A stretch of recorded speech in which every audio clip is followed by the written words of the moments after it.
menyebabkan lebih dari 29 desa di 5 kecamatan tergenang banjir. Banjir yang terjadi itu disebabkan curah hujan tinggi yang melanda daerah tersebut dalam 2 hari ini.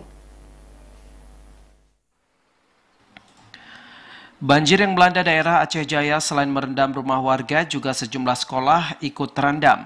Salah satunya yang terjadi di Sekolah Dasar Negeri 2 Setiabakti di Desa Lukbot dengan ketinggian mencapai 70 cm. Pantauan TVRI di sekolah ini, puluhan siswa bersama Dewan Guru berjibaku membersihkan sisa lumpur yang menggenang sekolah mereka.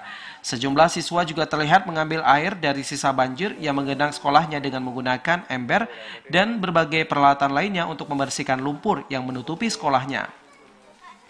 Banjir yang menggenang Sekolah Dasar Negeri 2 Setiabakti bukan hanya menggenangi perkarangan sekolah, namun ruang kelas di sekolah itu juga ikut terendam. Akibatnya, beberapa buku yang disimpan di lemari juga terendam. Kepala Sekolah SD Negeri 2 Setiabakti Fauzan mengungkapkan banjir yang terjadi kemarin merupakan kiriman dari luapan dari sungai yang terjadi di desa itu. Menurutnya, saat ini sejumlah siswa dan Dewan Guru membersihkan sekolah dengan alat seadanya. Bahkan alat pompa yang ada di sekolah juga ikut rusak terendam banjir. Terendam dari kemarin semua kelas, dari kelas 1 sampai kelas 6, termasuk pustaka, termasuk ruang lab, ruang kantor, ruang kepala, semua ruangan terendam, kecuali cuman pustaka aja satu yang tidak terendam. Sebagian besar ada juga yang beberapa kelas yang terendam buku, dikarenakan tidak diduga airnya lebih tinggi dari biasanya. Untuk hari ini terpaksa kita tidak bisa mengadakan PBM. Dikarenakan siswa kita arahkan semua untuk membantu membersihkan lumpur.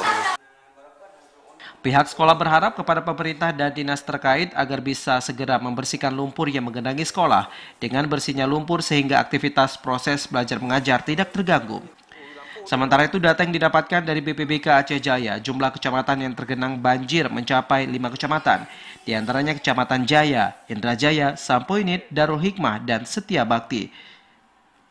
Tim Liputan TVRI melaporkan.